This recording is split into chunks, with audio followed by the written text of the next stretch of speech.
Yes, Mr. Sumption. It doesn't speak, I imagine. No. I've tried to arrange it so that it isn't staring fixedly at any member of the court. It's looking straight at you, Mr. Sumption. I'll change it at lunchtime. I appear for the appellants on this appeal, together with Mr. Michael Bloch and Mr. Alan Bryson.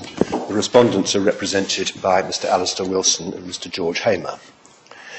This is an appeal of exceptional interest and importance, which raises two issues in the law of copyright. One of them concerns the test for determining what is an artistic work in the context of the protection accorded by the Copyright Acts to sculpture.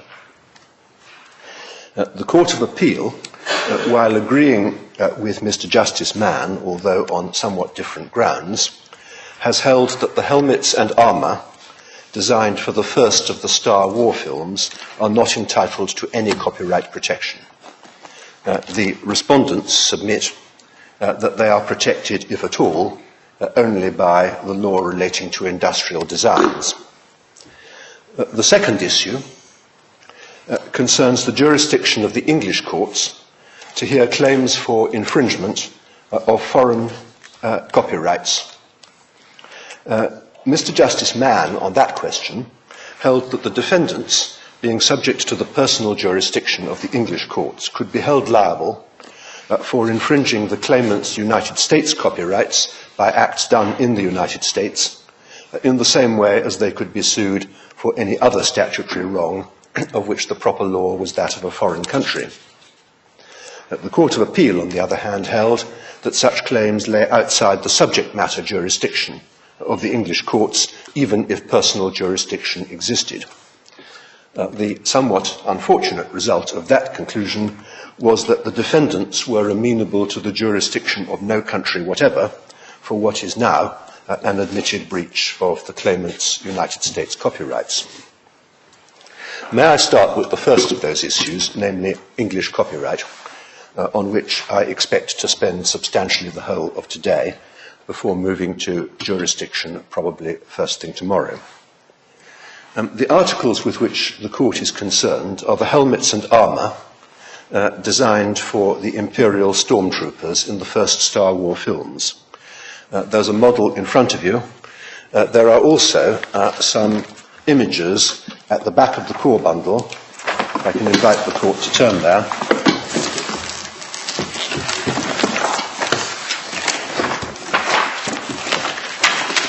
Page 386, perhaps we can, sorry, page 380, yes, 86.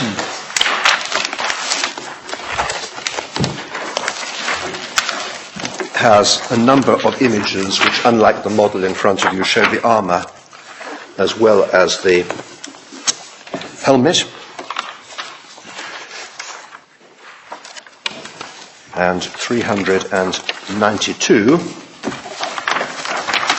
is the image of the helmet itself, identical to what you can see in the three-dimensional version. For the purpose of the present issue, it has been common ground throughout that the helmet can be treated as the paradigm case. Everything that can be said about the helmet can also be said about the armour. The helmets are among the most visually arresting images in the film, which is itself probably the most successful science fiction film of the last half-century. The helmets and armour were originally conceived by George Lucas, the film's writer and director, and they were initially reflected in a series of paintings and drawings of which the court will see examples at pages 384 and 385 of the core volume, paintings by Mr. Macquarie. These were the result of Mr. Macquarie putting in painted form the conception explained by Mr. Lucas. The conception of the helmet was then given three-dimensional form by a sculptor in the form of a clay model, and this was at one point supplied to Mr. Ainsworth to produce a prototype and after the prototype, a set of 50 helmets which were worn in the actual film.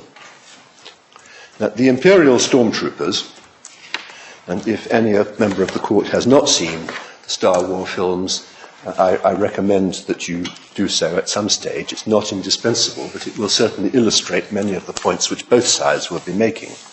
They are an army of artificially cloned humans serving the cause of the evil empire. Their appearance is due entirely to the helmet and armour, which Mr. Justice Mann described as a mixture of costume and prop. They served, he said, to portray something about the character of the stormtroopers, namely, as he put it, their allegiance, force, menace and anonymity. And that is a fair description. The helmets are designed to achieve emotional impact by their appearance, emotional impact through their anonymity and their sense of menace and power. And they achieved that very successfully. Star Wars 4, which in spite of its name was the first of the Star Wars films, won an Oscar in 1977 for Best Costume Design. The helmets and armour are unquestionably objects which are creative, inventive, and achieve a very high degree of visual impact. Once the film became the success that it did, reproductions of the helmets and armour acquired a significant commercial value, which was wholly attributable to the fame of the film and to their own creative visual impact. Now, both courts below proceeded upon the basis, which we in principle accept is correct, that the question turned ultimately on the distinction between the artistic and the functional. Both courts below held that questions of taste and artistic merit were irrelevant, the essence of an artistic work being that it was created for the purpose of achieving visual impact. The distinction between the functional and the artistic and the exclusion of copyright for the primarily functional is not a feature of the law of every national system of copyright, but it is a feature of some of the most significant of them, including those of the United Kingdom, the United States and Germany, to cite examples out of many others. Both courts below held that the helmets and armour of the stormtroopers were functional. Now, the court will have read the judgments, and I'm going to return to them, of course, in due course. But if I can just summarise the critical points at this stage, the essence of Mr. Justice Mann's reasoning in rejecting the claim to copyright was that, in his view, the helmets and armour were intended, as he put it, to express something by their appearance, by their visual impact, but he said that was for a utilitarian purpose, namely as part of character portrayal in a film. It was the intention to use it in a film that appears in the eyes of Mr. Justice Mann to have made it utilitarian or functional. The Court of Appeal agreed that it was made for a utilitarian purpose, although they defined the utilitarian purpose rather differently. What they said was that the helmets and armour served the same function as a real helmet and armour, by which one supposes they meant protecting the wearer against injury, within the fictional world of the film. They also added other, broader, and I will submit more tendentious observations about the legal characteristics of an artistic work and of sculpture in particular. Now, we accept, indeed we assert, that the distinction between the primarily artistic and the primarily functional is fundamental to this part of the law of copyright. In our submission, however, it was eccentric of Mr. Justice Mann to describe the visual portrayal of character as a utilitarian function simply because it was for the purpose of a film. It was eccentric for the same reason as it would have been eccentric to describe character portrayal in a painting by Raphael as a utilitarian function because it was for the purpose of exhibition in a gallery or palace. To portray character or convey emotion by a visually arresting image is in our submission an artistic exercise, irrespective of the choice of visual medium which is used. Underlying the views of both Mr. Justice Mann and the Court of Appeal is, as we see it, an unspoken instinct that somehow the visual portrayal of character in such images for the purpose of making a film is an inherently less artistic purpose than it would be if it were done by a painting in a gallery or a marble statue in a public place. Has it ever been disputed that the Boris Karloff Frankenstein is? Has it been? Ever been disputed that the Boris Karloff Frankenstein is copyright? Not that I'm aware of, but I will do some research into that.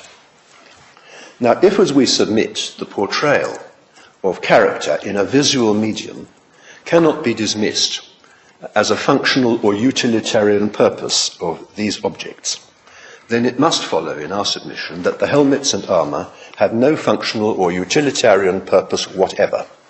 They are not designed to keep the wearers decent, they are not designed to keep them warm, they are not designed to serve their health and safety by protecting them against being injured in an intergalactic war.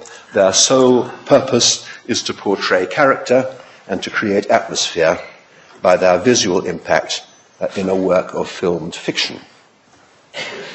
Now, may I, with that introduction, take the Court to the relevant statutory provisions.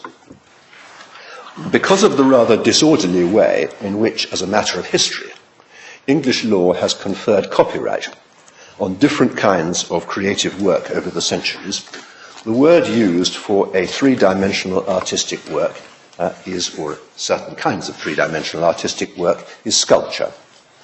Now, the Court will find, I'm not going to turn to it, but I will tell you where to find it, in the Authorities Bundle, Volume 4, Tab 7, we have copied the historical extracts from the current edition of Coppinger, which contain a useful brief history of the historic development of statutory copyright protection in the United Kingdom. The first Copyright Act of 1709 protected only books and literary works, a category which was later held to include written music by judicial decision. A separate copyright was then created for prints and engravings by a series of acts, starting with the Act of 1734, which was famously promoted by the painter Hogarth, who made most of his living from prints and engravings. Limited protection was first accorded to three-dimensional artifacts by an Act of 1798, which created yet another copyright for models, casts, or busts of, in summary, living creatures, human or animal. That was, at best, a rather partial approach to the question. A more comprehensive treatment of sculpture had to await the Sculpture Copyright Act of 1814, which remained in force throughout the 19th century. That act has irritated generations of judges by its extreme prolixity. The Court will find it in Bundle 1 of the Authorities Bundle at flag 26.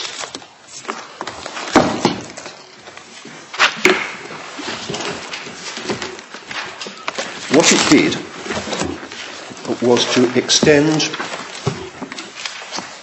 copyright protection to a very lengthy and repetitive list of objects, comprising everything that a draftsman in 1814 could imagine anybody wishing to sculpt. Just in case his imagination proved insufficient, he added a sweep-up clause, which has in practice been treated as expressing the essence of the category ever since. If the Court would look at the provision after the word "that," about 10 lines down on the left, against the left-hand margin, and then the list starts, and there are words that follow about 6 lines below that, or any subject being matter of invention in sculpture. And that phrase is repeated below and in every such, this is about 5 lines from the bottom of the page, every such new and original sculpture, model, copy and cast of any subject being matter of invention and sculpture. Now, other categories of protection for artistic work followed. In particular, paintings, drawings and photographs acquired copyright protection by Act of Parliament in 1862. Eventually, the whole of this untidy and piecemeal scheme of legislation was swept away in 1911 and replaced by the Copyright Act of that year, which was the first statute in the United Kingdom to deal comprehensively with the whole range of copyright protection. The Act of 1911 replaced the disparate and subject-specific definitions contained in earlier legislation with a general copyright framed in terms of broad principle. The Court will find the 1911 Act in Volume 4. It's headed Supplemental Authorities Bundle without a number, but I would invite you to write 4 on the front of it. There is in fact a 5, and that's what it seems convenient to call for it. I think your ladyship has 5. There's something without a number which is simply headed Supplemental Authorities Bundle. Well, ours is now 5. Is it? Well, no, that is a different Supplemental Authorities Bundle. I think this is marked 4. I'm told that Mr. Wilson has the advantage of one that's got 4 on the front, and in that case, right? What's the first thing in it? I'm sorry, my lord. What's the first statute in it? The first statute in it is the Copyright Act, I see. So 1911. So that's where we ought to be. Now, the Copyright Act of 1911, in Section 1, conferred protection on, and I quote, every original literary, dramatic, musical and artistic work, subject to conditions which don't for present purposes matter. The expression artistic work is then given a non-exhaustive definition in Section 35, which you will find later on in this extract. It includes works of painting, drawing, sculpture, and artistic craftsmanship, and architectural works of art and engravings and photographs. And sculpture, which is the next definition, includes casts and models, so there's a non-exhaustive definition of that also. Now, the list that you see there included, among the general category of artistic works, 2 things which had previously received no copyright protection. Architectural works of art was added because of its inclusion in the revised version of the Berne Convention, which had been agreed in 1908. And works of artistic craftsmanship was included to reflect the growing importance of the arts and crafts movements in the last 40 years before the First World War, and I will say a bit more later about that category. The unifying characteristic of this list of protected objects is that they are all examples of artistic works.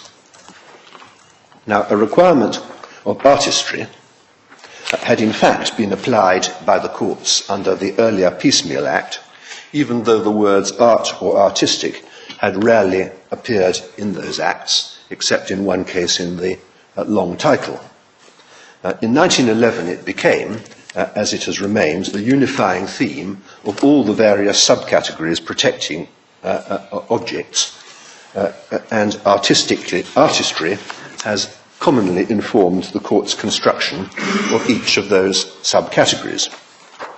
Now, when the 1911 Act was replaced by the Copyright Act 1956, the form of the definition of the protected categories was changed, but not the substance. In the same authorities bundle at flag 2, you will find the relevant parts of the 1956 Act. It is Section 3. In this Act, artistic work means a work of any of the following descriptions, and we then have a very similar list to the one we found, indeed an identical list, though differently laid out, to the one we found in the 1911 Act. and it's then provided in subsection 2 that copyright shall subsist subject to the provisions of this Act in every original artistic work which is unpublished and of which the author was a qualified person.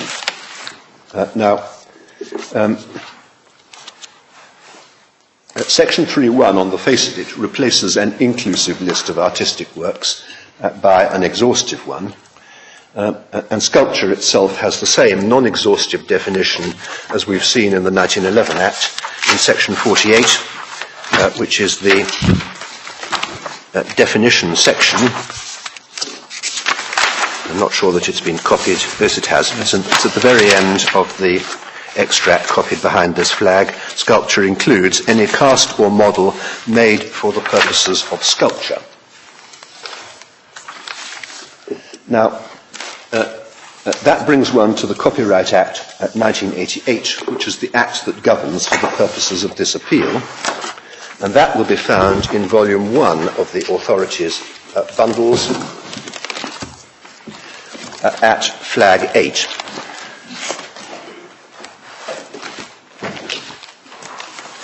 Now, the helmets and armour in issue here were created in 1977 during the currency of the 1956 Act, but the 1988 Act nevertheless applies to them for all relevant purposes, subject to transitional provisions which govern articles designed before it came into force.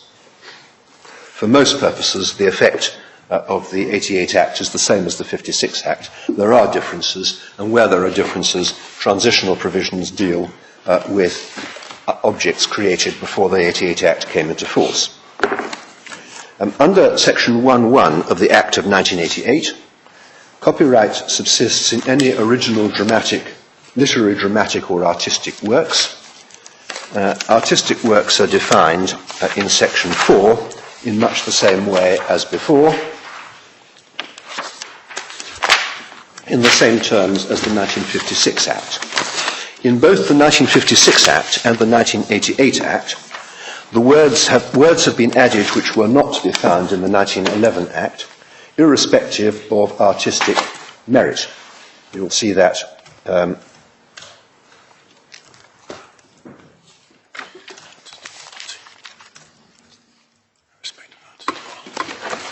irrespective of artistic quality. Yes. 4A. Yes, it's 4.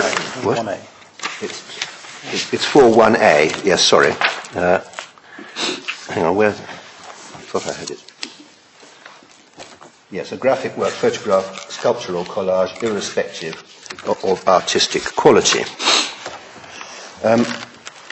Those words were added for the first time in the 1956 Act, but the courts and the textbooks had both treated them for many years as implicit in earlier legislation.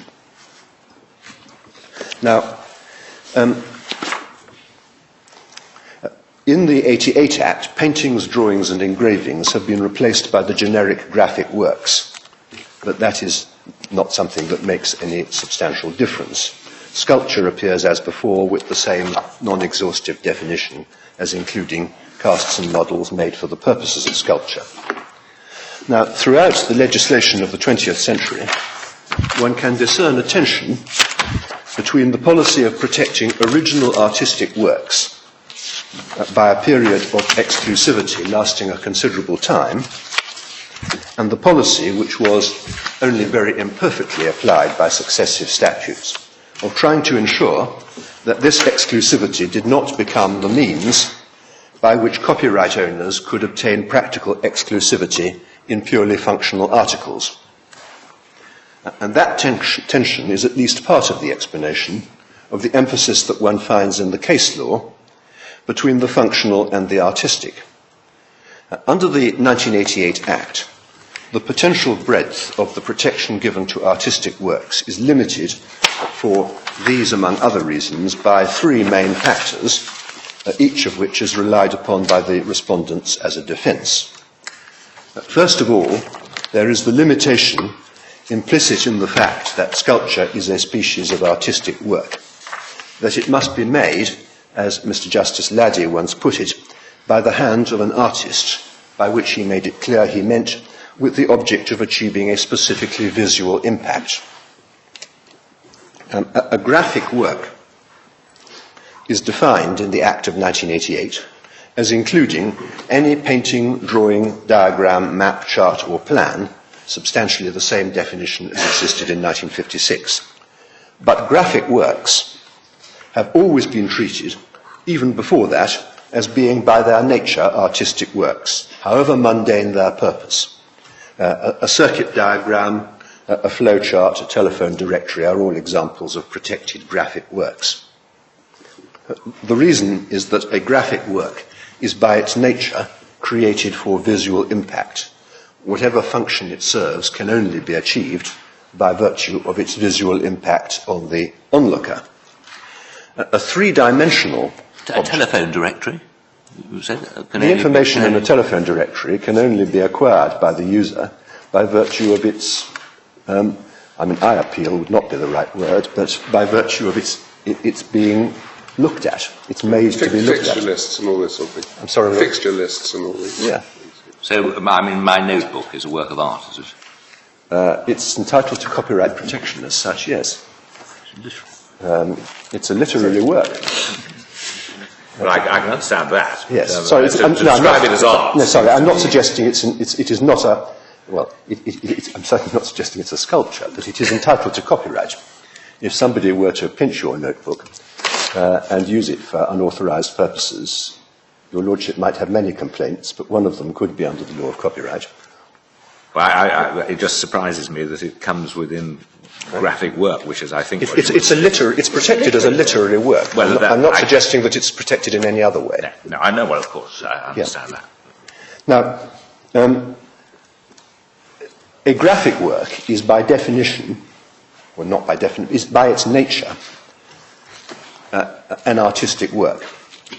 A three-dimensional object is at least potentially different because it isn't necessarily or even usually created for visual impact.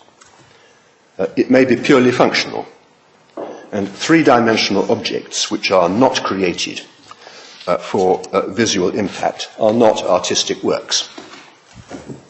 On that basis, as we shall see in the cases, copyright protection has been denied to such things as industrial moulds and tooling.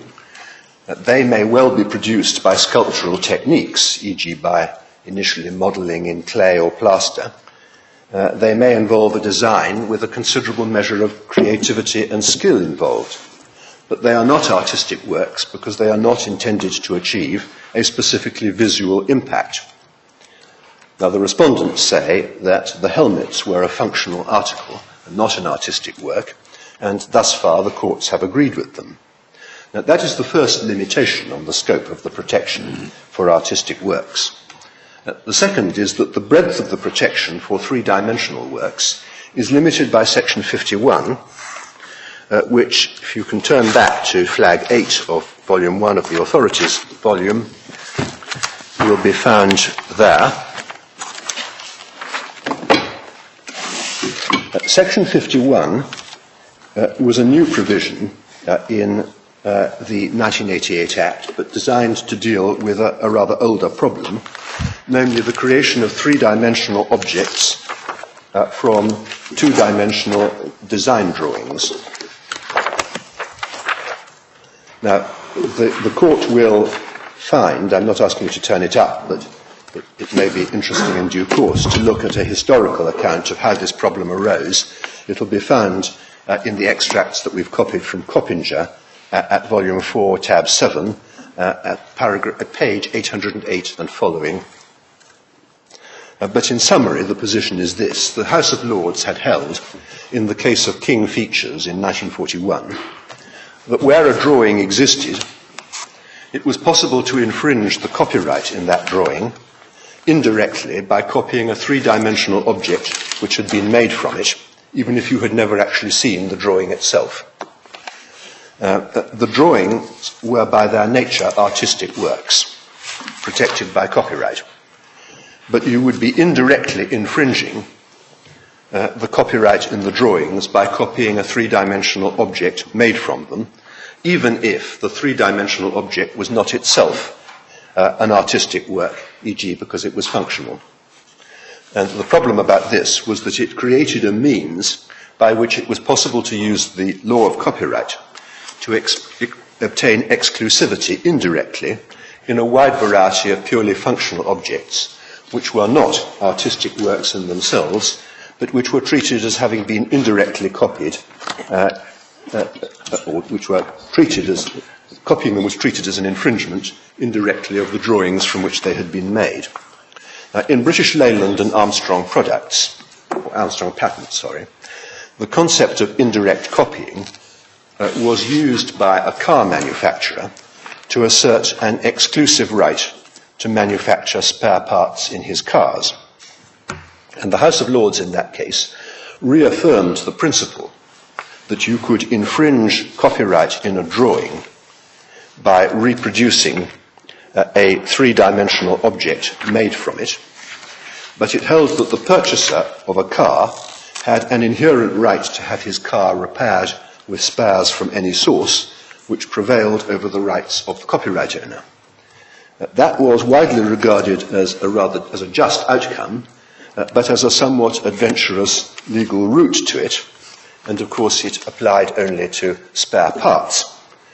Section 51, which I hope the Court has open in front of it, gives statutory effect to the outcome of the British Leyland case, but on a basis which is not limited to spare parts and is not dependent on any inherent right of a third-party user. The effect of Section 51, what it provides is, under the heading Design Documents and Models, it is not an infringement of any copyright in a design document or model recording or embodying a design for anything other than an artistic work or a typeface, to make an article to the design or to copy an article made to the design. And subsection 3, in this section, design means the design of any aspect, the shape or configuration, whether internal or external, of the whole or part of an article other than surface decoration. Now, the effect, therefore, of Section 51 is to limit the concept of infringement by indirect copying to cases where the article made from the design drawing is itself an artistic work. Now, Section 51 was relied on by the respondents in this case, and it features at various stages of the argument. But it will be seen that it applies to the helmets and armour only if they are not artistic works. And if they are not artistic works, then they won't be protected anyway. Therefore, Section 51 adds nothing directly to the debate, although it is significant in an understanding of some other provisions of the Act. The third limitation on the breadth of copyright protection for artistic works is to be found in Section 52, which is over the page. Section 52 is the latest of a succession of statutory provisions starting in 1911, which have tried in different ways to deal with the potential overlap between copyright and industrial design rights. Section 52 provides that the effect of it's under the heading effect of exploitation of design derived from artistic work. This section applies where an artistic work has been exploited by or with the license of the copyright owner by A, making by an industrial process articles falling to be treated for the purposes of this part as copies of the work, and B, marketing such articles in the United Kingdom or elsewhere. Under subsection 4, the Court will see that the Secretary of State has a power to make provisions by order for the circumstances in which an article or any description of article is to be regarded as being made by an industrial process, and also provision excluding from the operation of this section such articles of a primarily literary or artistic character as he thinks fit. Now, Section 52 is relevant only on the footing that the helmets and armour are indeed artistic works. Copyright will still subsist if the conditions in subsection 1 are satisfied, but for a shorter period. Now, Section 52 has a complex statutory background. It is also supplemented by transitional provisions and by statutory instruments which modify its effect. In the interest of coherence, I draw attention to its existence at this stage, but I will deal with the technical details of its application when I come to that part of my submissions. The course which I propose to adopt with the Court's leave is this. First of all, I shall address the question, what is sculpture, in the particular context of the copyright protection afforded to artistic works. That will take up much of today. Secondly, I will deal with section 52, which is a shorter point. And thirdly, I will say, if I may, an even briefer word about the relationship between copyright protection for sculpture, as I submit it to be, and other intellectual property rights which may protect three-dimensional objects. Now, the main issue on this part of the appeal is whether the helmets and armour are sculptures within the meaning of the Act. Sculpture, of course, naturally calls to mind things that you see in galleries, public squares, or classical sites, made of marble, bronze, plaster, or clay.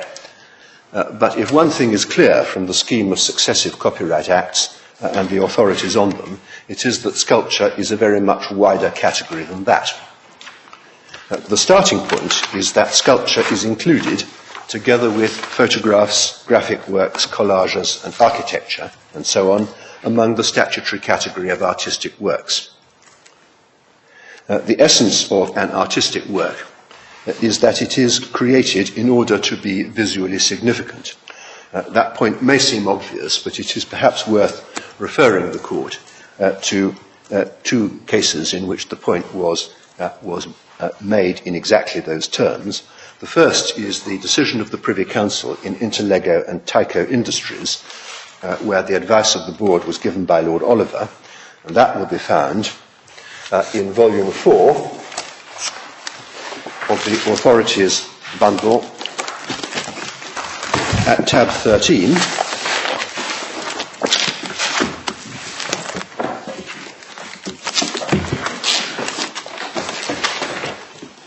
Now, this was a complex case, and we don't need to enter into its complexities for present purposes. The actual issue is whether a drawing was original.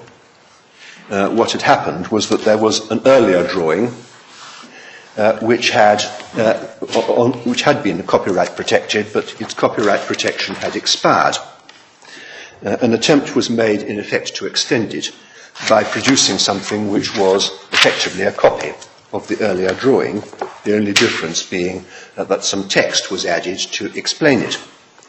Now, that was held not to be entitled to copyright protection because it was a purely derivative work. And in the course of reaching that conclusion, the Privy Council made the point that what matters about artistic copyright is visual impact, and therefore, if visually the drawings were the same, or substantially the same, it did not matter that one of them had some additional explanatory text.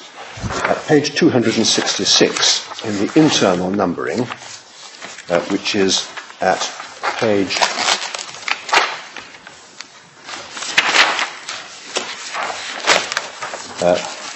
38 of 41 in the printout, Lord Oliver observes, the essence of an artistic work, to adopt the words of Mr. Justice Whitford in a judgment delivered in Rose Plastics and William Beckett and Co., of which their lordships have only an approved transcript, is that which is visually significant. Mr. Jacob asks forensically, what is there in the 1976 drawings which is visually significant and which was not contained in and directly copied from the 1968 drawings? With deference to the Court of Appeal, and accepting both the importance of and the skill involved in producing the design information transmitted to the mould makers by the revised figures substituted on the drawing, their lordships can see no alteration of any visual significance, such as to entitle the drawing as a drawing to be described as original. Now, that, of course, was stated for the purpose of determining whether it was a derivative work. But the proposition stated is generally true, and it was adopted as generally true by Mr. Justice Jacob in the previous flag of this bundle, in Anacon Corporation and Environmental Research Technology. The issue with which Mr. Justice Jacob was concerned in Anacon was whether the second defendants had copied the claimant's electrical circuit diagrams by recording the characteristics of a circuit board made from them on a net list. In other words, they wrote out a document which described all the significant features of the circuit board, and they then made a circuit board of their own from that net list. Now, Mr. Justice Jacob held that they had not infringed, because although the result was to produce something which was similar to the original circuit board, the circuit diagrams were graphic works and as such artistic, but the net list was visually different from the circuit board, and therefore the essential requisite for artistic copyright was not present. And in that context, the relevant observation appears at page 662 of the report. Halfway down the page, Mr. Whittle says, first of all, that the circuit diagram is an artistic work. So far, I agree. He says that it has three visual aspects. First of all, what components are shown on the page, albeit by the use of conventional symbols. Secondly, where on the page. And thirdly, how they are connected together. He says that the defendants have in their net list, additionally in their circuit, taken what is shown on the page, how it is connected, but not where on the page. Hence the fact that the circuit looks quite different visually. He says that that is quite enough to amount to reproduction of a substantial part of the circuit diagram. After all, that is what the diagram is for, and surely one should take into account what the diagram is for in considering what is a substantial purpose of it. I do not agree, and I do not do so because the essential nature of a graphic work, as the present Act calls it, is that it is a thing to be looked at in some manner or other. It is to be looked at in itself. I believe that the essence of the reasoning in inter lego is that what matters in relation to artistic works, particularly drawings, is that which is visually significant, a phrase originally used by Mr. Justice Whitford in Rose Plastics. In the context of that case, it was that which was visually significant, by way of changes from earlier drawings which was being considered, the issue being whether there was originality. But the phrase visually significant, as used by Mr. Justice Whitford and approved by the Privy Council, arose in an infringement case. I cannot see why that which matters from the point of view of originality does not matter equally from the point of view of infringement. So Mr. Whittle's argument on the basis that the circuit diagram is an artistic work fails because the alleged infringement simply does not look like an artistic work. Yes, it was made using information contained in the artistic work, but that is not enough. He went on, in fact, to hold that infringement was made out on a quite different basis, but that is of no relevance for present purposes. Now, in our submission, this emphasis on the visual impact of an artistic work is the starting point for any attempt at a principled definition of sculpture. Now, in our submission, a sculpture, in the context of the protection accorded to artistic works, means any original three-dimensional work which is created for a predominantly artistic as opposed to functional purpose, irrespective of its artistic merit or lack of it. Could you give me that again, please? It means any three-dimensional work which is created for a predominantly artistic as opposed to functional purpose, irrespective of its artistic merit or lack of it. When is an article created for a predominantly artistic purpose? It is, in our submission, created for a predominantly artistic purpose if its predominant purpose is to achieve a visual impact on the onlooker. The essential point about a sculpture is that, like a graphic work, photograph, or collage, it owes its form to an intention to achieve a visual impact, as opposed to an intention to produce something physically comfortable, mechanically efficacious, or to achieve some other functional purpose. Now, there are two considerations which are not comprised in that formulation, although they feature in many popular stereotypes about what sculpture is, and I ought perhaps to mention them.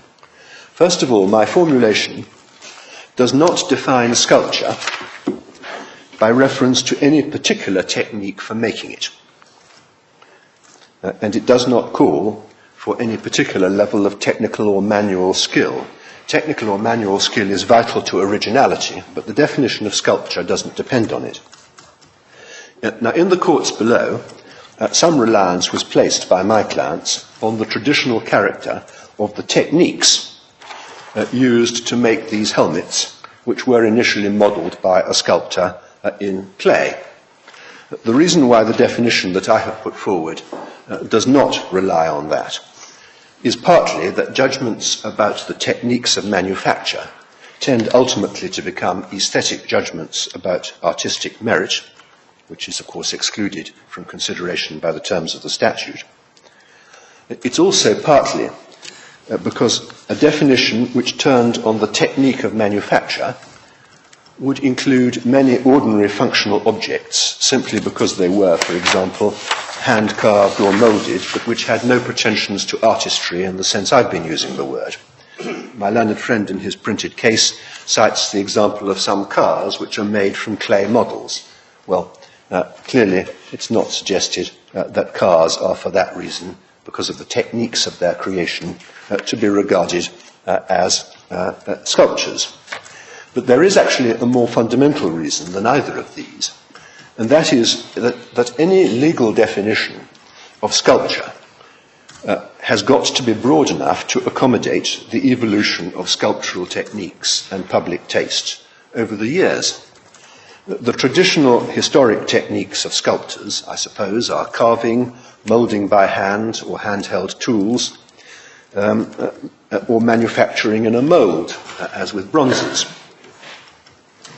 But a definition which made the use of traditional techniques, or any particular techniques, a legal requirement of the definition would in effect freeze the legal concept of a sculpture at a particular moment in its historical development in a way that, in my submission, would be completely inappropriate. It would, for example, exclude almost all conceptual art of the kind which has dominated the Turner Prize since its inception. Now, conceptual art is undoubtedly controversial among the public, but this is not a controversy on which the law should be taking any particular position. It is, in our submission, better, as well as more consonant with the policy of the Act, to define sculpture by reference to some underlying principle common to artistic works in general, rather than to try and define it by reference to the characteristics of particular objects that happen to come to mind, thus running the risk of excluding other objects which we either haven't thought of or don't particularly like.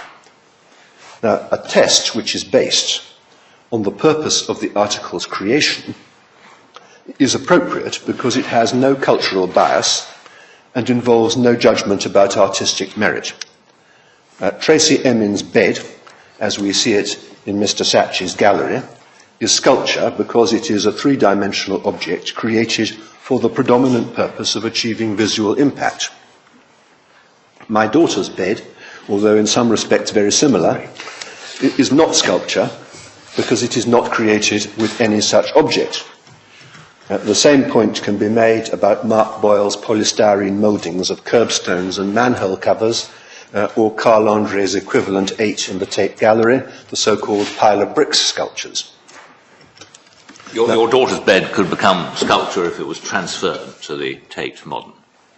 Well, there would be problems in that case about the generally recognised principle that what matters is the object with which the purpose with which the object was created. And if you create an object for one purpose and then use it for a different one, you will not necessarily achieve copyright simply because if you had had the subsequent intention at the outset, that would have been the outcome. I mean, there was one famous object which was treated as a sculpture, which was a urinal. Yes. Whether that was bought as a urinal and then treated as a sculpture, or whether it was manufactured, I don't know. I suspect the former. I was unaware that urinals were ever bought or created for any other purpose, but possibly. Now, in the New Zealand case of Wamo Manufacturing and Lincoln, which needs to be referred to for a number of purposes, it was a New Zealand case which was based on the New Zealand legislation corresponding to the English Act of 1956. And the Court of Appeal of New Zealand in that case adopted a definition from the new Encyclopaedia Britannica, which I think expresses the point that I'm trying to make quite well. If the Court would turn to Volume 3 of the authorities at flag 36,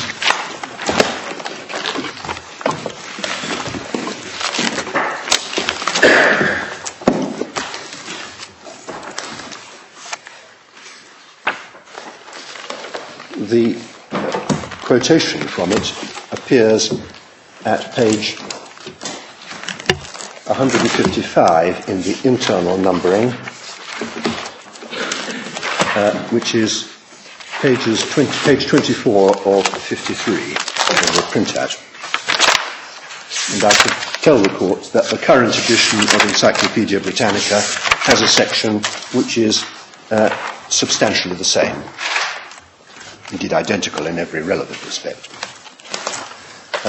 Now, the bit that they quote says, "Sculpture is not a fixed term that applies to a permanently circumscribed category of objects or sets of activities." So which page is this?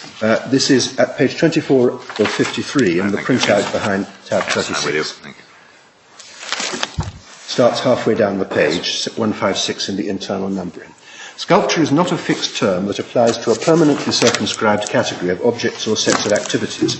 It is rather the name of an art that grows and changes and is continually extending the range of its activities and evolving new kinds of objects. The scope of the term is much wider in the second half of the 20th century than it was only 2 or 3 decades ago." This was written in 1968 originally, I think. "And in the present fluid state of visual arts, nobody can predict what its future extensions are likely to be. Certain features, which in previous centuries were considered essential to the art of sculpture, are not present in a great deal of modern sculpture and can no longer form part of its definition. One of the most important of these is representation. Before the 20th century, sculpture was considered a representational art, but its scope has now been extended to include non-representational forms. It has long been accepted that the forms of such functional three-dimensional objects as furniture, pots and buildings may be expressive and beautiful without being in any way representational. But it is only in the 20th century that non-functional, non-representational, three-dimensional works of art have been produced. 20th century sculpture is not confined to the 2 traditional forming processes of carving and modelling, or to such traditional natural materials as stone, metal, wood, ivory, bone and clay. Because present-day sculptors use any materials and methods of manufacture that will serve their purpose, the art of sculpture can no longer be identified with any special materials or techniques. Through all these changes, there is probably only one thing that has remained constant in the art of sculpture, and it is that this that emerges as the central and abiding concern of sculptors. The art of sculpture is the branch of the visual arts that is especially concerned with the creation of expressive form in 3 dimensions. And that, as one can see at the bottom of page 25 of 53 in the printout, is an approach which is adopted by the Court of Appeal in this case.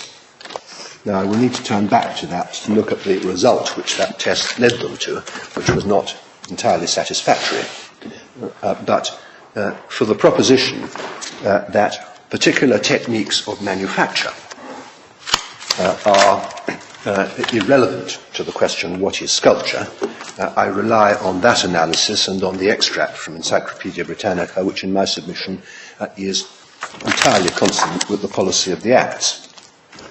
Now, the second respect in which the stereotypical views of what sculpture is may not be reflected in the formulation which I gave the Court earlier is that it does not define sculpture by reference to any particular medium of exhibition.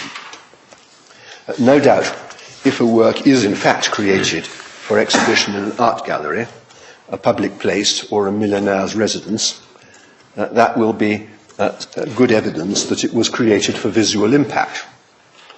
But nobody in this case has suggested that sculpture can be confined to things that are created for exhibition in such a place. In my submission, if a work is created to achieve visual impact, there is no principled reason why it should matter whether it achieves that impact by being presented to the observer face to face, as in a gallery, or by being seen, for example, through a glass screen, or by being presented to the viewer through the medium of a live theatrical performance or indeed a film. And one can test that by supposing that the makers of a film about the last days of the Roman Empire were to commission a full-size marble statue of the Emperor Commodus, which they intended to destroy once the film had been made. It's a sculpture, and none the less so because the visual impact which it is intended to achieve will be achieved through the medium of exhibition in cinemas or on television. In Germany, where a very similar distinction is made between functional and artistic works, this question has in fact been considered in the context both of objects made for live theatre and of objects made for a film. Neither medium has been regarded as affecting the categorization of the object as artistic works. I will refer to the German position later. Now, the authorities, such as they are, illustrate the breadth of sculpture as including any three-dimensional work created for visual impact, and not just those that fit into traditionally made or traditionally exhibited categories. They also illustrate, at least in the more recent decision, the exclusion of works created for a predominantly functional purpose. Now, the first case to address the question of sculpture in terms was Caproni and Albert, and the cases I'm about to refer to are all in volume 2 of the authorities bundle. Caproni and Albert is at tab 14.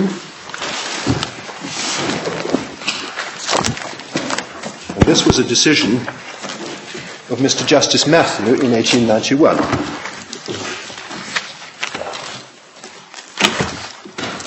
Tab 14. It was a decision under the Sculpture Copyright Act of 1814. The objects in question were plaster casts of groups of fruit and leaves made by a modelling company for use as models in drawing classes.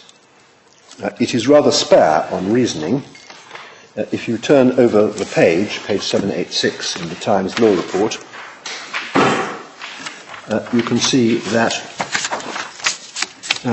Mr. Justice Matthew says, and really the essence of it is about 10 lines down into the judgment, 12 lines, I am clearly of opinion that such productions required ingenuity, artistic taste, judgment and arrangement.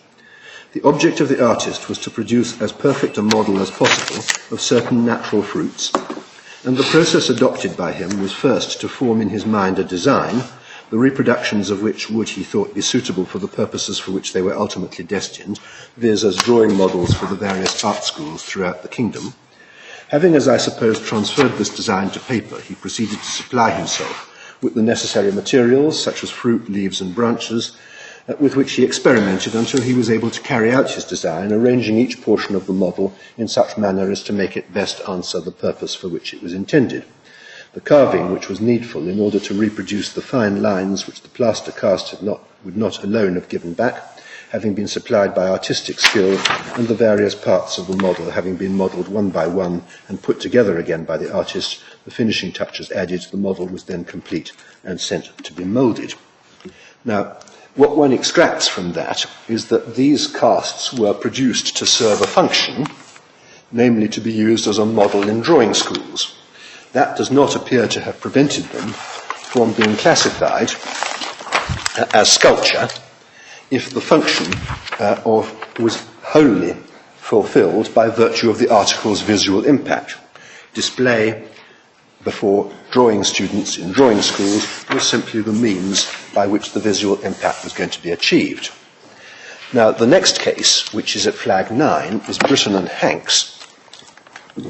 This is a celebrated case about the copyright protection available to toy model soldiers.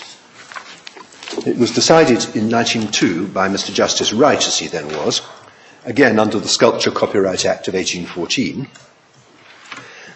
That Act did not use the expression artistic work or art, except in its long title, but Mr. Justice Wright treated it as implicit, just as Mr. Justice Matthew appears to have done, that only an artistic production would qualify, and that is why it's discussed for that purpose by the Court of Appeal in the present case. Now, the argument of Mr. Scrutton, who represented the defendants alleged to have which tab are we at? 9. Sorry, my lord. Yes. It's at tab 9 Yes. in volume 2. The argument of Mr. Scrutton appears in the right-hand column of page 766, and he was arguing the statute was intended to apply and applies only to substantial works of art, such as busts, large sculptures, and casts of copies of works recognised as works of art, not to metal toys like these, which are turned out of a mould by the thousand and sold simply as toys. There is no artistic merit whatever in this particular production, in the sense contemplated by the statute. And he concludes his peroration with the observation that if the statute were held to apply to toy soldiers, it might equally appropriately be held to apply to dolls, which he obviously regards as the bottom of the range. No good at all. Only girls play with them. Yes. That indeed. There are overtones of suppressed snobbery in quite a lot of these cases. We had already noticed. Now, essentially his argument was that these items were not grand enough to be art, and they were mass-produced. Now, Mr. Justice Wright nevertheless held them to be sculpture, and the essential part of his reasoning appears in the first 15 lines of his judgment. The first question is whether this toy representation of a soldier on a horse, is an artistic thing, an artistic production within the meaning of the Sculpture Copyright Act. It is tolerably certain that some toys would not fall within the protection of the Act, and the question whether this soldier's or mounted yeoman's figure comes within it must be decided upon evidence as to its artistic character. A war correspondent has been called, who is at the same time an artist, and has shown several of these figures to be artistic productions, in that the anatomy is good and the modelling shows both technical knowledge and skill. I see nothing to quarrel with in this statement. On the whole, therefore, though I have great doubt as to the meaning of the Act, I am prepared to hold that the production of a metal figure of a mounted yeoman, such as this, is good enough to be protected by the provisions of the Act, if the requirements of the latter part of the first section have been complied with. And he then goes on. But this is a decision on artistic merit, isn't it? That is what I have suggested in my printed case. On reflection, I'm not sure that it is, for this reason. The expert evidence about the modelling skill that went into producing these models appears to have been directed to another requirement for protection, which is not part of the definition of sculpture, but is a requirement for copyright, namely that the object should have the necessary element of originality. The argument was that the judge was effectively addressing the first part of the argument of Mr. Scrutton, who was saying that there was no originality because it was a purely derivative work. Now, originality, at any rate in English law, is basically a reflection of the degree of skill and effort that goes into the production of the work in question.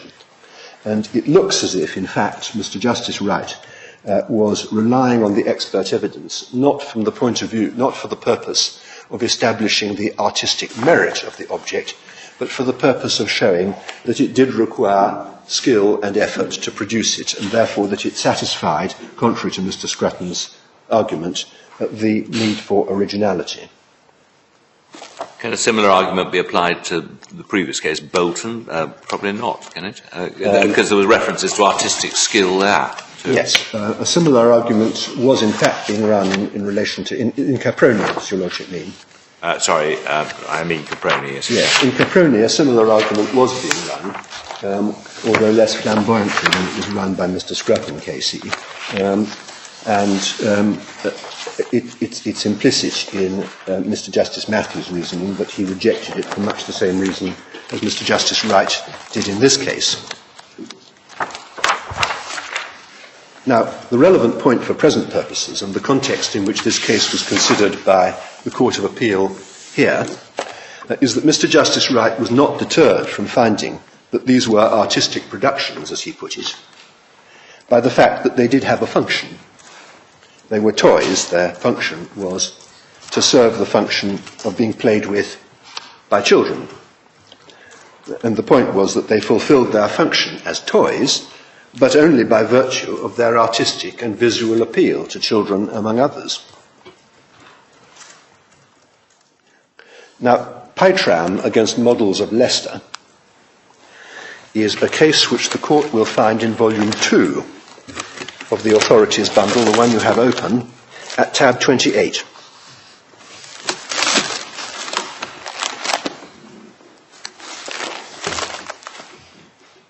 Now, this is the first reported case on this question to be decided under the Act of 1911, which was the first modern act. The claim for infringement of copyright related to a papier-mâché model of a wolf cub's head, which was created in order to be displayed as a totem on top of a pole at meetings of Boy Scouts associations. Now, again, these models had a function, therefore, but it was a function that depended entirely on their visual impact. Now, under the 1911 Act, a design was excluded from copyright protection if it was, one, capable of being registered under the statute which then governed registered designs, and two, intended to be used as a pattern or model to be multiplied industrially. And Mr. Justice Clawson decided, first of all, that the object was a sculpture within the meaning of the Acts of 1814 and 1911, but secondly, that it was deprived of copyright protection because it was both registrable as a design and intended to be multiplied industrially.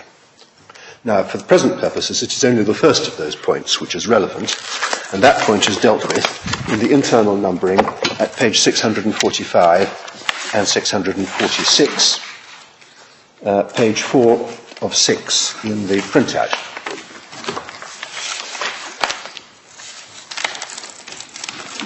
At the first break in the page, this brings me to the real point in the case. Does copyright subsist under the Copyright 1911 in this model of the plaintiffs? In the year 1907, the state of the law was that under the Sculpture Copyright Act of 1814, copyright could, under certain conditions, be claimed in a model of this character. In the year 1907, the Patents and Designs Act provided that the controller might, on the application of the proprietor of a new or original design, register the design under the Act, and that a design so registered would give to the registered proprietor copyright by reason of Section 53 of the Act. And a design which could be so registered is defined in this way: any design not being a design for sculpture or other things within the protection of the Sculpture Copyright Act, applicable to any article, whether the design is applicable for the pattern or the shape or configuration. Article being defined as meaning any article of manufacture and any substance, artificial or natural, or partly artificial and partly natural. Accordingly, when the Act of 1907 became law, the position was that if the model was, as I concede this model would have been, within the protection of the Act of 1814, it apparently could not be registered under the Act of 1907. And after he then deals with the Copyright Act of 1911, which provided, one sees at the end of that, it sets out Section 22, at the end of the next paragraph: this Act shall not apply to designs capable of being registered under the Patents and Designs Act, except designs which, though capable of being so registered, are not used or intended to be used as models or patterns to be multiplied by any industrial process. Now, let me take the case immediately after the Act of 1911 comes into force of an ordinary piece of sculpture sculptured by a sculptor according to the usual methods used by sculptors, say a portrait bust or something of that kind. As I read the Act, the copyright in that article of sculpture is given to the author of it in first instance, but that copyright is taken away by the first part of Section 22 if, as would at all events in many cases, if not all, be the fact, sculpture comes within the term design as defined in the Act of 1907 and is accordingly capable of being registered under that Act, so that although in the first instance the sculptor is prima facie given the copyright under the Act of 1911, the first part of Section 22 takes the copyright away if his artistic work is a design which is capable of being registered under the Patents and Designs Act 1907. But by the following words in the same section, Section 22, the work is replaced in the category of works carrying copyright if it is a design which is not used and intended to be used as a model or pattern to be multiplied by any industrial process, words which of course would apply in the case of what I may call an ordinary piece of artistic sculpture. And a bit further down the page he says, now it appears to me that the model with which I am concerned in this case comes within the definition of design, which I have read, and accordingly is capable of being registered under the Patents and Designs Act 1907 and 1919. That which is registered is and must necessarily be the features of shape, configuration, pattern or ornament applied in this particular model to a substance by an industrial process. I see no escape from the position that this model was a design capable of being registered under the Act. So his conclusion is that while copyright is denied as a result of the admitted fact in this case that it was intended for industrial reproduction, it was in fact a sculpture. So we have seen an eclectic mixture so far in the three English cases we've been looking at of objects which have been regarded as sculptures, notwithstanding that all of them had a functional purpose, the function in the case of the wolf's head being to be displayed at scout meetings. Now, if Star Wars had been a cartoon, as in some respects it might be regarded, what would be the result? Would a reproduction... If it had been cartoons, there would have been no problem.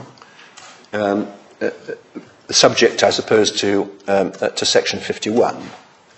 I mean, Popeye, the subject matter of the Kleeman case, was, of course, about a cartoon. Now, we looked earlier at the Whammo manufacturing case in New Zealand, Volume 3, tab 36. The actual decision of that case is of some significance for the English case law because it briefly led the English courts astray. If I could invite the court to turn back to that report. The article in issue in Whammo Manufacturing was a frisbee. And copyright was claimed under the New Zealand equivalent of the United Kingdom Act of 1956 for two things.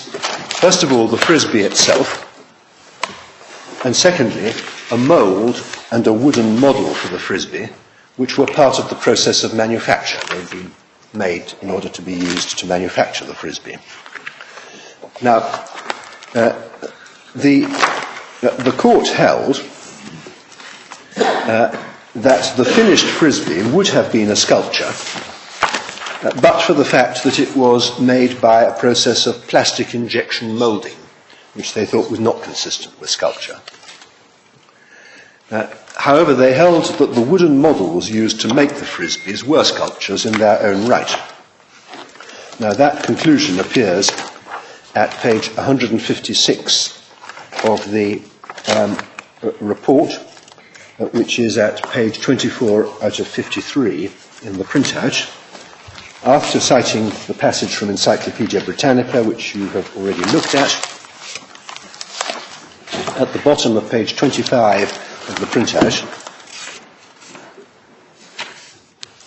after a further citation from the Encyclopaedia Britannica article at the bottom of the page, they say it appears to be implicit that sculpture should in some way express in three-dimensional form an idea of the sculptor. It seems to us inappropriate to regard utilitarian objects, such as plastic flying discs manufactured as toys by an injection moulding process, as items of sculpture for the purpose of the Copyright Act. They lack any expressive form of the creator and any idea which the creator seeks to convey. In the result, we are unable to hold that the final plastic products, the discs, are sculptures in terms of the Act and entitled to copyright protection as sculptures. Finally, under this head of sculpture, we pass to consider whether the wooden models created by Wamo were sculptures. Mr. Justice Moller held that they were sculptures within the meaning of Section 2 of the Act. We recall the definition of sculpture referred to earlier in this judgment when considering whether the finished plastic products were sculptures, and we note that while by virtue of Section 7 of the Act, copyright subsists in an artistic work includes sculptures irrespective of artistic quality. All that is required, therefore, is that the work in question should be a sculpture in the ordinary sense of that term, or as included in the extended definition of sculpture contained in the Act. We think that the wooden models of the Frisbees, which were prepared for the various models, do fall within the definition of sculptures, and are thus properly the subject of copyright protection. We agree with Mr. Justice Moller on this point. Now, much of the test which is proposed immediately before that passage by the Court of Appeal in New Zealand, in particular the test derived from the 2 lines quoted from Encyclopaedia Britannica, I would accept an expressive form in 3 dimensions, and I would also accept what the court held was excluded from that, namely utilitarian object. And the only quarrel that I have with the statement of principle is that I cannot see that the fact that the finished product was made by a process of injection moulding out of plastic makes the slightest difference for the very reasons set out in the passage, the longer passage quoted from Encyclopaedia Britannica, provided that the object was predominantly made for the purpose of conveying the artist's visual expression to the observer. What is most surprising about this case, I would suggest, is the conclusion to which the Court of Appeal felt that that test led them. I would suggest that neither the Frisbee nor the mould nor the model were entitled to copyright protection, because none of them was created wholly or mainly for the purpose of making a visual impact. The mould and the model were simply intermediate stages in the purely functional process of manufacturing the Frisbee, and the Frisbee was created in order to be thrown around the place. The reason for citing it is that the case was briefly influential in this country before the courts rode back from the implications of that particular conclusion. Now, Breville Europe and Thorne EMI is a case which the court will find in Flag 8 of Volume 2 of the authorities. Is a flower arrangement a sculpture on your definition? Well, if it was a sculpture, it could only be by virtue of the artistry of the arrangement. Yes, I mean... And there are cases in which objects which have not themselves been created by the artist have been held to attract copyright protection. They're not generally made of harder substances than flowers are, but they've been held to attract copyright protection by virtue of the artistry of the arrangement. And I suppose that could be a sculpture, therefore. There has been a separate issue debated in some of the cases about whether an impermanent object, and I suspect that maybe it's the impermanence of the flower arrangement that makes one jib at the suggestion it might be a sculpture. The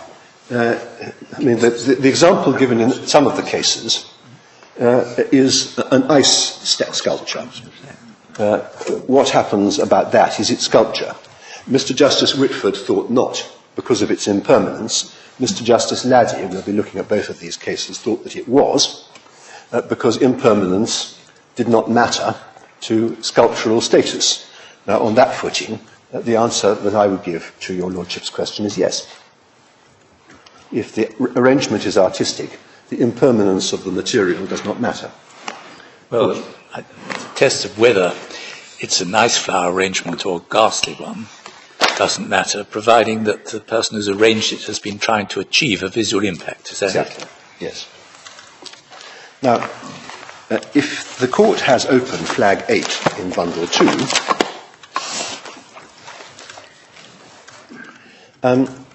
you should find the case of Breville and Thorne EMI, which is a decision of Mr. Justice Faulkner. Now, the plaintiff in this particular case created plaster shapes which were used to make moulds which were in turn used to make the heating plates of a sandwich toaster. And was it a cow-shaped sandwich toaster? was it a cow-shaped sandwich toaster? Not according to the report. I happen to own one such. Right. Well, by this very firm. I think you're about to discover that you are not in possession of a copyright article.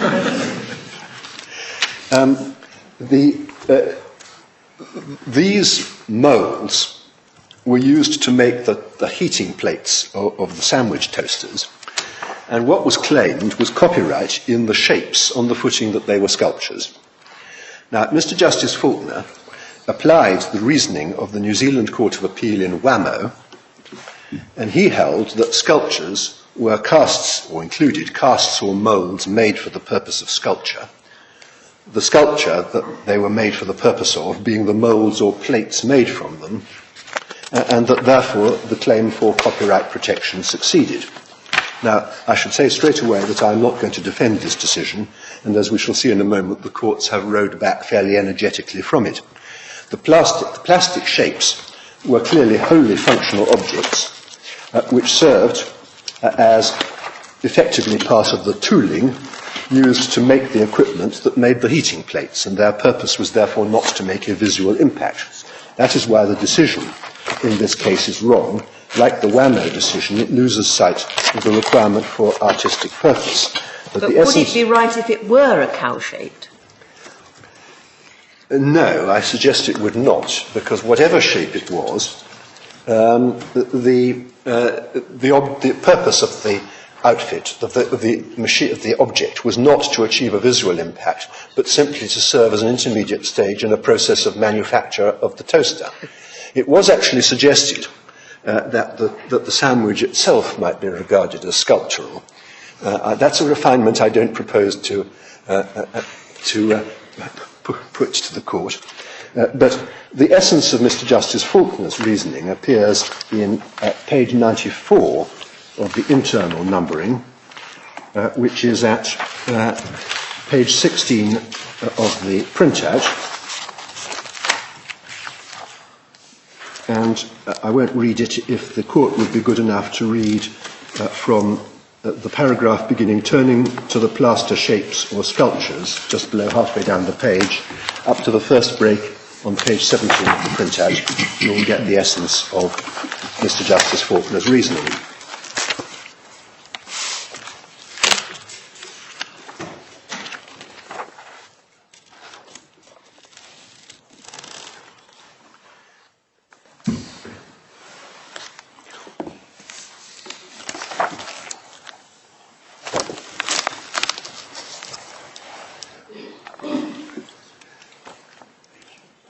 Now, the retreat from that rather extreme position was begun by Mr. Justice Whitford in a case called J&S Davis against Right Health Group, which you will find at flag 22 of the bundle that you have in front of you.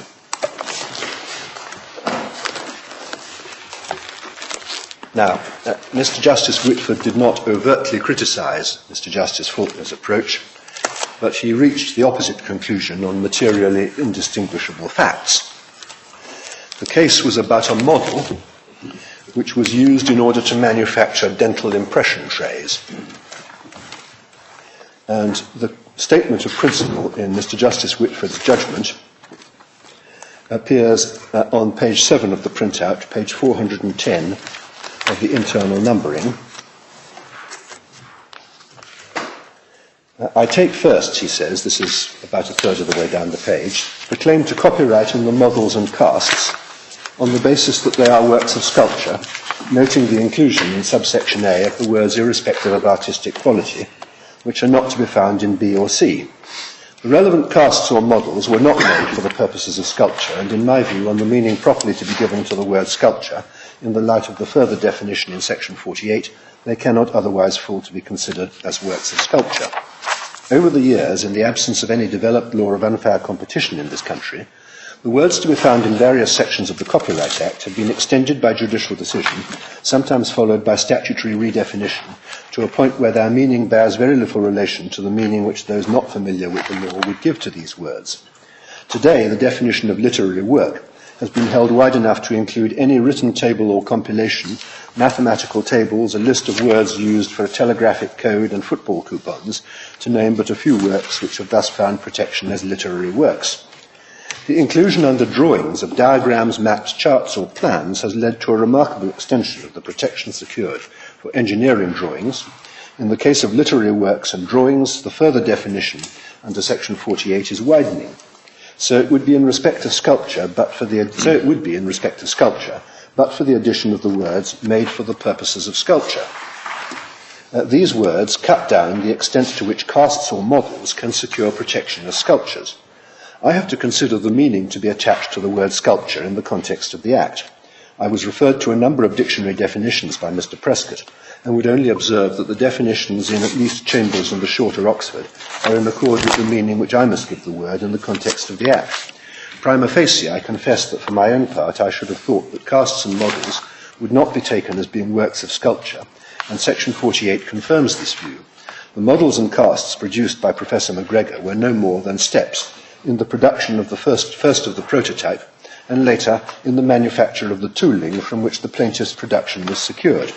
They were never made for the purposes of sculpture, and it was never intended that they should have any continuing existence. Could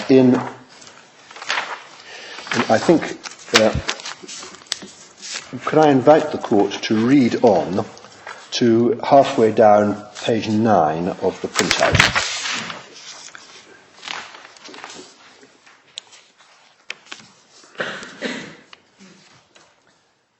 Culminating, perhaps I can leave the Court to read on in due course in their leisure and simply take you to the conclusion, which appears halfway down page 9 of the printout. A carved wooden model is one thing, a model fashioned in plasticine or some other suitable modelling material, which was never intended to have any permanent existence, being no more than a stage in production, is another. The claim based on either the models or casts as being sculptures must, in my judgment, fail. The impermanence of the model, which was one of the grounds on which Mr. Justice Whitford held that these did not qualify, does not, on the face of it, seem a relevant point, as indeed Mr. Justice Laddie later observed when considering this case in the context of an ice sculpture, which he felt could be a sculpture for the purposes of the Act. But the essential point which Mr. Justice Whitford was making when he dismissed these objects' claims to copyright protection on the ground that they were no more than a stage in production was that they were functional pieces of tooling created for the manufacture of functional items of dental equipment. Now, the decision of Mr. Justice Laddie, to which I referred a moment ago, is Metix, which is in the same bundle at flag 25. Now, Metix was another attempt to obtain copyright protection for an article used as a piece of tooling at an intermediate stage of a manufacturing process. The articles in question in Metix were moulds which were used to manufacture mixing cartridges.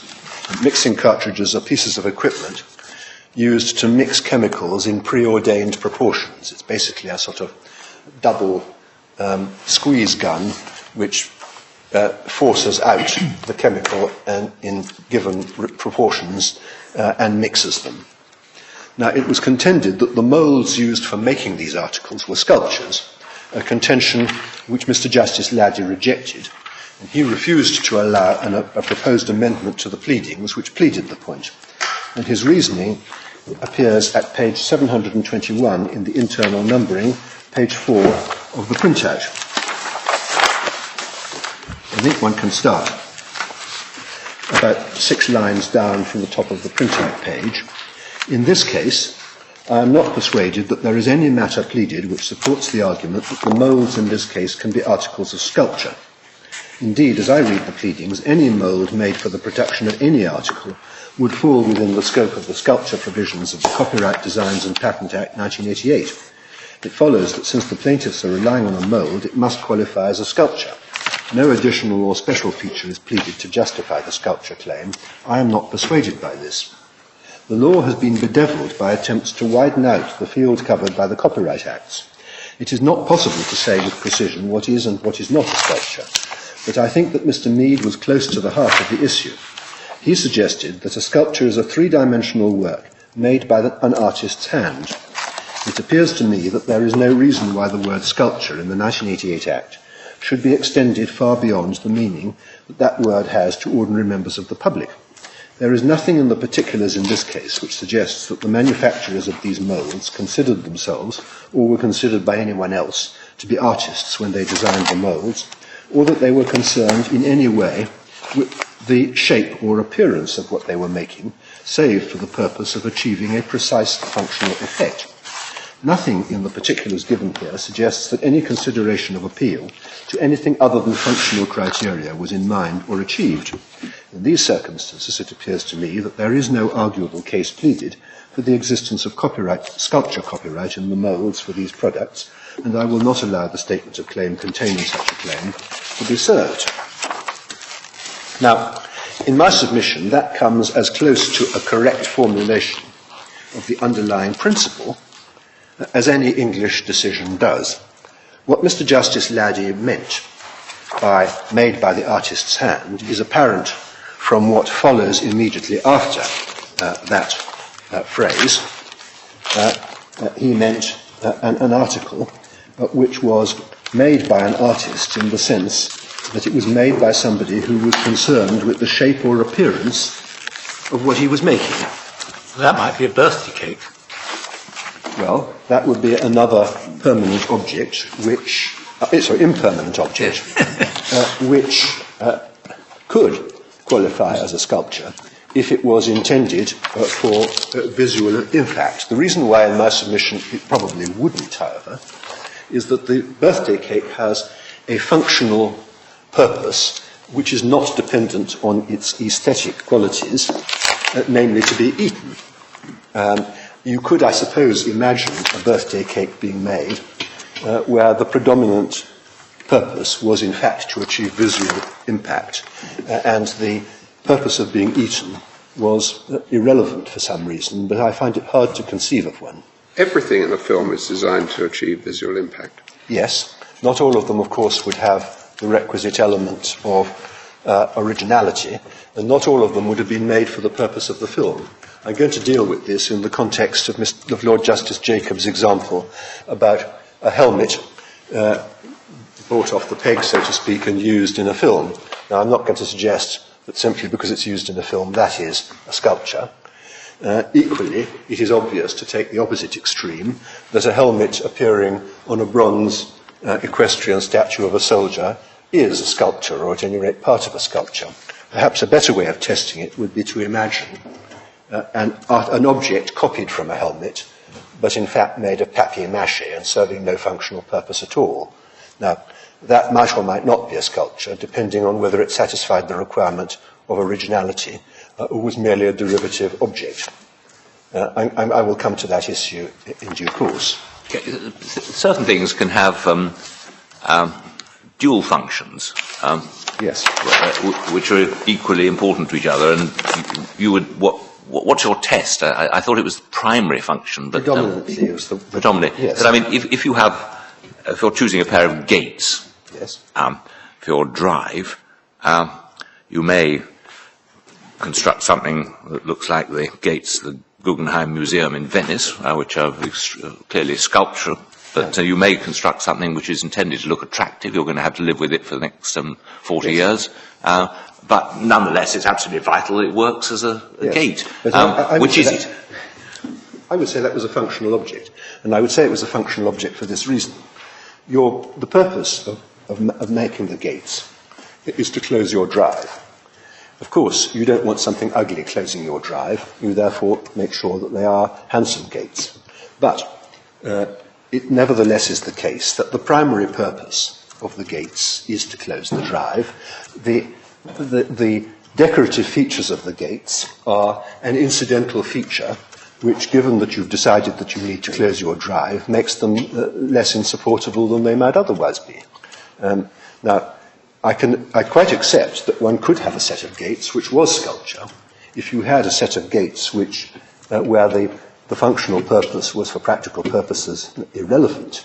I mean, for example, it is for some reason that I've never entirely understood, an increasingly common practice by municipalities in France to have sets of gates leading nowhere, decorating roundabouts. Now, I have no idea why this is thought to be particularly beautiful, but it's very common. Now, if you take a set of gates which have been made for some other purpose and put them up there, it doesn't become a sculpture. On the other hand, if you created them for display in that way, then it could be. The gates in memory of the Queen Mother on the edge of Hyde Park. I don't think they serve a function as a gate. That's coming very, very much closer to sculpture in that a gate is actually not required in that position, as I understand it. The reason for putting it there is essentially as a way of displaying the extremely striking visual design. Now, Come back to your point that what the purpose is what the maker's purpose at the time. The purpose is that of the original creator. Now, the moulds in Mr. Justice Laddie's case were not sculptures because the creator's concern in making them was not with their appearance, but with their efficient performance of their function in the manufacturing process. And that, in our submission, is a correct application, overtly justified on the correct basis of the right test. Now, my lords and my lady, finally, on the authorities, at this particular point, I should refer to the Australian decision in Waldash and Klein. That's in volume 3 of the authorities bundle at flag 38. I can take this one very shortly. It's a first instance decision in the Northern Territories of Australia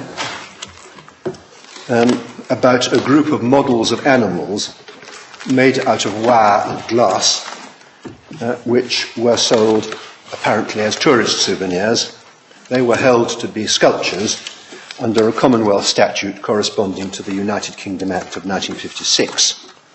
Essentially, this was an application, in principle I suggest correct, of the orthodox parts of the New Zealand Court of Appeal's analysis in Wamo and the view expressed by Mr. Justice Laddie in Metix. One gets the essence of it at page 327 of the report. At line 10, the judge sets out the Australian definition of artistic work, which one can see is derived not verbatim, but substantially from the UK Act. It was contended, line 20, that the works in question were sculptures, alternatively works of artistic craftsmanship. I am satisfied that the works in question are sculptures, and he quotes Greenfield products, although the definition of sculpture is not exhaustive, insofar as the word remains undefined, it must be given its ordinary meaning in accordance with orthodox principles of construction. In Lincoln Industries and Wamo, the New Zealand Court of Appeal concluded that sculpture should in some way express in three-dimensional form an idea of the sculpture. Having said that it is not possible to say with precision what is and what is not sculpture, Mr. Justice Laddie in Metix concluded that at the heart of the issue, a sculpture is a three-dimensional work made by the artist's hand. It appears to me that there is no reason why the word sculpture should be extended far beyond the meaning given to it by ordinary members of the public.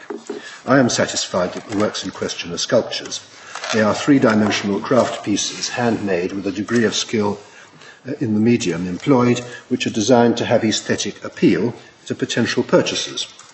That some of the works in this case are also functional, such as the wall and table candle holders and the mozzie coil holders, does not prevent them from being sculptures within the meaning of the term in the Act.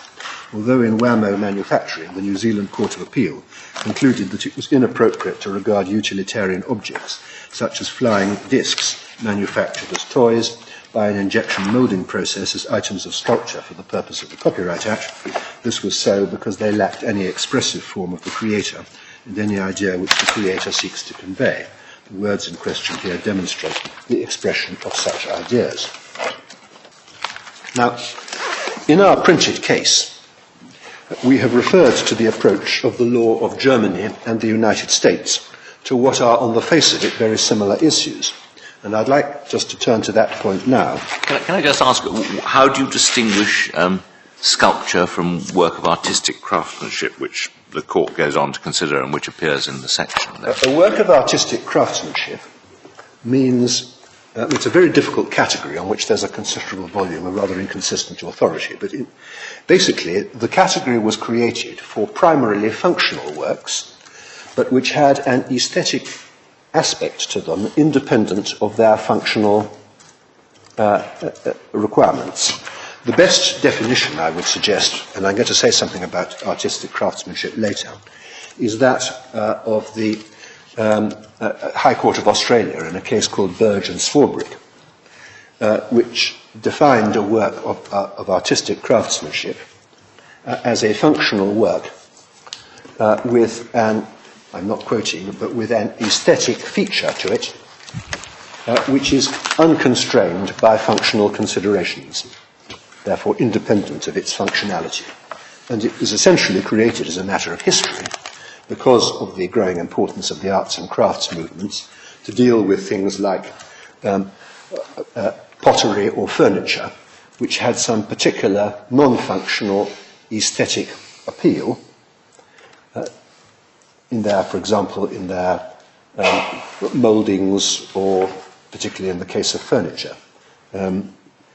It is a very problematical area because there is the leading case in England in 1976, which is Hensher and Resserwile upholstery, contained 5 judgments of the House of Lords, each of which appears to say something different, and not all of which can be regarded as entirely coherent, partly because of concessions that were made, which rather narrowed the scope of the inquiry. But I will, if I may, come back to the question of works of artistic craftsmanship at the end of my submission.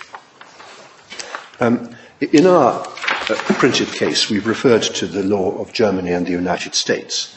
Now, I entirely accept Mr. Wilson's observation in his own printed case, but one has to be careful about referring to other legal systems which may proceed on principles different from our own or have idiosyncrasies which are not widely shared. But at the same time, it's important not to be too parochial about this. Germany and the United States are major jurisdictions as far as intellectual property rights are concerned. The fundamental principle on which copyright is based, namely to reward literary and artistic creativity, is the same in most, if not all, systems of intellectual property law, and therefore very similar questions of definition arise. It's also fair to say that the scope of copyright has achieved in many jurisdictions a degree of international uniformity because of successive editions of the Berne Convention. Now, looking first at German law, that is based on a distinction between what is called fine art and what is called applied art, which substantially corresponds to the distinction in English law between sculpture, graphic works, etc., and works of artistic craftsmanship. It also corresponds to the difference between the primarily artistic and the primarily functional. Now, the difference between fine and applied art in German law is that fine art is automatically entitled to copyright protection, subject to achieving a fairly low degree of creative originality, whereas applied art, because it is primarily functional, requires a much higher degree of originality and inventiveness before it can be entitled to copyright protection. Now, as in England, fine art is much broader as a category than gallery art, and it's been held, as we shall see, to include stage sets, film architecture, and indeed robotic costumes rather similar to what are in issue here.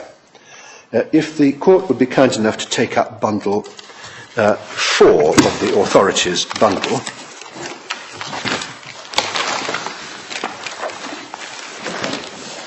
if I can just make good the background principle which leads to the distinction being required, at flag 3 of bundle 4, the court will find the translated text of the German copyright law, the Urheberrechtsgesetz. And the relevant paragraph for our purposes is 4, works of fine art, including architecture, works of applied art and designs of such works. It is clear from the case law, but perhaps I can just make the point, works of fine art, one should perhaps put brackets round including architecture, because works of implied art are not treated as included in works of fine art. They are a separate category, as are designs for such work. Now, the leading textbooks are in the form of commentaries. Well, there's an and after Baukunst, if you look at the German. Yes, Makes there it is. plain that they're separate categories. Yes. The leading textbooks are in the form of commentaries on the law. The principal one is Norderman, and the other, which is important, is Löwenheim. The leading decision, perhaps we can just look at those first. Flag 3 in volume 4.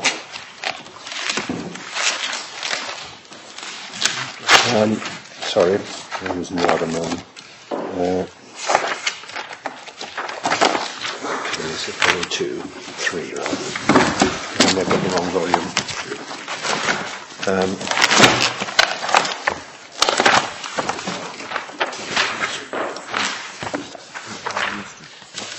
Yes, sorry, it's flag 10 in volume 4, forgive me.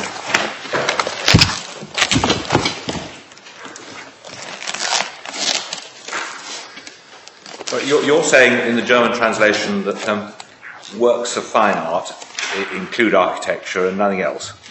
No, I'm not saying that. I'm saying they do include architecture. I don't. Yes, but they I don't don't suggest include that works of applied art.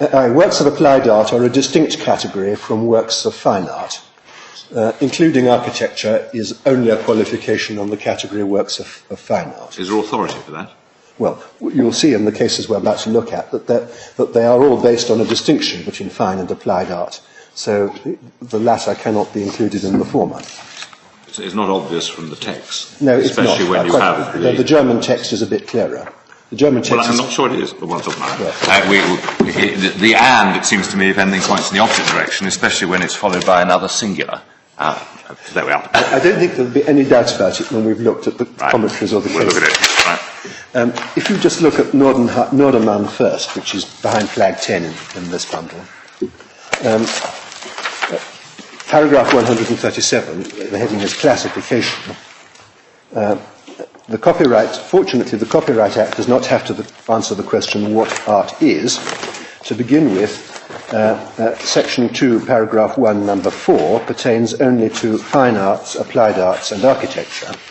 As a matter of fact, however, art also includes music, number 2, pantomime, number 3, photography, number 5, as well as film, number 6. If art is defined as everything that is meant to communicate something to others by means of design, that is, everything that is designed to convey a message, then it includes part of literature as well. In order to be able to classify an object of human creative work, it merely needs to be clarified what is meant by fine arts within the meaning of this provision, which according to its wording also includes works of architecture and works of applied art. Slightly modifying the wording by Rebinder on page 99, we count every object that expresses a content that appeals to our senses of aesthetics through design of surfaces, objects or spaces among fine arts. And they then go on to say, if such an object is characterized by the individuality of its creator, at least to such a modest degree that it can be individualized, that is, that the existing approach can be personally assigned to a specific creator in its own right, then it represents a work of fine art according to number 4. Jurisdiction, i.e. case law, takes a different route in this respect. It wishes to protect only those objects whose aesthetic content reaches a level that still allows it to be called art, in accordance with prevailing opinions in life. Then if one goes on to paragraph 138, the opening words, nowadays the BGH, that's the Bundesgerichtshof, which is the Federal Supreme Court, requires that to begin with a distinction is made between purposeless, pure art and applied, useful art to evaluate a work according to paragraph number 4, because different bottom lines of protection are said to exist for both fields of the arts respectively, and references to a case called Silberdistel. For instance, paintings, drawings, etchings, graphics, statues, but also comic characters belong to the field of purposeless, pure, fine art. And they give various other examples. Now, that is making the distinction between functional and artistic objects. Then, in paragraph 139, by contrast, works of applied art are distinguished from works of fine art by the fact that they serve a functional purpose. In such cases, therefore, this concerns practical and functional objects with artistic design. Works of applied art can be, for example, decorative objects of all kinds, furniture, and various other examples are given. Now, the reference there is to Silbergistel, the silver thistle case, which is a decision of the Bundesgerichtshof, that makes the point that the level of originality or creativity required for applied art is greater than the level required for fine art, and that's why the distinction is being made as a matter of German law. And the court will find that in Bundle 3 of the Authorities Bundle at flag 18.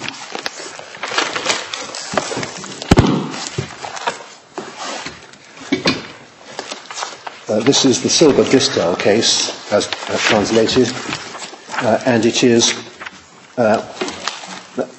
the case was in fact about a set of elaborately designed earrings, and the essence of it will be found at paragraphs 15 to 17 of the judgment on the third page of the text. Starting at paragraph 15, in the case of this dispute, it must be assumed that as a product with a useful purpose, the silver thistle earclip produced by the plaintiff is to be assigned to the area of applied art rather than pure purposeless art. Higher requirements are therefore to be placed for the necessary level of design. The possibility cannot be excluded that the starting point of the Court of Appeal has influenced the issue in the present case in view of the lack of any classification of the design that is subject to the dispute. A sufficiently creative level of design and the defined meaning cannot be found in the actual determinations of the Court of Appeal. The Court of Appeal evaluates the earclip of the plaintiff as aesthetically appealing and of expressive power, as well as being a result of individual creative execution. This assumption is not, however, supported by the actual determinations of the presence of individual design elements. The Court of Appeal states only that the details are finely shaped. The Court said that it was a skilled reproduction of a natural silver thistle, which resulted in a unique impression as a result of the choice of comparatively small leaves for the flower. It's in principle possible for reproductions from nature to be covered by copyright protection for a work of art. The reproduction based on nature, however, may not represent a purely handcrafted performance, but may have a certain level of unique creative originality. The latter is not open to viewers, but that which the Court of Appeal considers aesthetically appealing is to a large extent prescribed by nature. The only deviation stated is the choice of smaller flower petals. In this respect, it is only a marginal dissociation, which does not feature in the overall impression of the disputed design in such a strong way that the necessary level of design is achieved. Now, what they're saying there is that because this was a functional article, it needed a higher level of originality, and something copied from nature didn't satisfy that. Now, I'm not suggesting that English law would apply exactly that principle. I'm simply explaining why in German law the distinction between fine and functional art needs to be made. It's actually summarized very succinctly in the Löwenheim commentary, which is in the same bundle at tab 8, paragraph 146. Works of pure art or fine art, in the narrower sense, are distinguished from applied art by their freedom of purpose. They lack the characteristic functional purpose of works of applied art. And the reference again is to the Silbergistel case. They encompass works in the fields of sculpture, painting and graphic art. They concern statues, sculptures, paintings, frescoes, watercolours, collages, drawings and so on. Artistically structured wall panels. The juxtaposition and arrangement of several objects and materials can also be a work of art, and thus protection as an artwork is given to interior decorations, although in the case of interior decorations protection of the building structure is regularly considered, and to stage designs, they say, referring to the Oberammergau Passion Play case. Now, That reference is of some interest because of a decision of the Bundesgerichtshof about the sets of the famous Passion play, where the sets were in fact classified as pure art, and the drawings for them were held to be protected and infringed by the copying of the sets themselves. But perhaps even closer to the present case is a case called Maschinenmensch, which is a decision of the Hamburg Court of Appeal about the robot woman in a very famous silent film, Metropolis, by Fritz Lang. Can I hand up the object in question?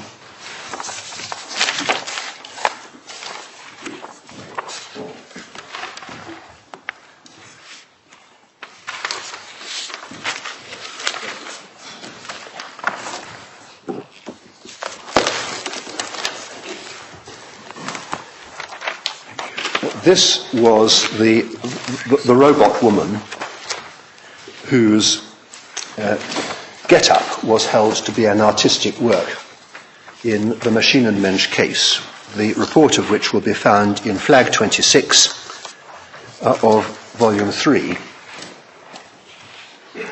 Now, in this case, it's a very short passage. In this case, there were issues about ownership of the copyright, and there were various special defences run by the newspaper Der Spiegel, which had published a photograph of it without the owner of the copyright's consent. We don't need to be concerned about that.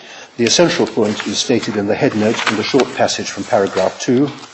In the headnote, you'll see under the heading, "On the facts of the case," the plaintiff claims that against the defendant to desist, as well as for payment of lost licenses for the publication of a photograph that was not authorised by her and which shows the figure of the so-called human robot. The plaintiff is the sole heir of her husband, Walter Schulze-Mittendorf, died in 1976, who made the sculpture of the character of the human robot for the production of the film Metropolis, an android by the name of Maria. And over the page at paragraph 2, halfway down the page, the sculpture of the human robot created by Walter Schulze-Mittendorf is a copyright-protected work of art according to Section 21, Number 4 of the Copyright Act. Section 2, Number 4. That's the one has crept in by glitch in the printing, I think. The attribute of a work of art presupposes the presence of personal intellectual creativity pursuant to Section 211 of the Copyright Act. The sculpture of the human robot constitutes such a personal intellectual creation, namely it has a character which has partly human-like and partly robot-like traits, and at the same time appears as a unique creation of its own kind. The traits taken in casts from the actress Bridget Helm, she was the lady who wore it, only constitute a part of the character. The other part was freely created, so that its creation is not limited to a purely manual activity. As a work of fine art, the sculpture of the human robot constitutes a protected work pursuant to Section 2, Number 4, perhaps it is 21, Number 4 of the Copyright Act. Now, the observation is made about this case in the appendix to my learned friend's printed case, that in all probability an English court would reach the same conclusion on the same facts. Now, in our submission, unless there is some distinction between the kind of work which one can see illustrated in this poster and the kind of work which you can see presented in three-dimensional form in that Perspex glass, and certainly none occurs to us, nor has been suggested by the respondents, the two cases ought to be exactly the same. Yes, we'll adjourn until 2 o'clock.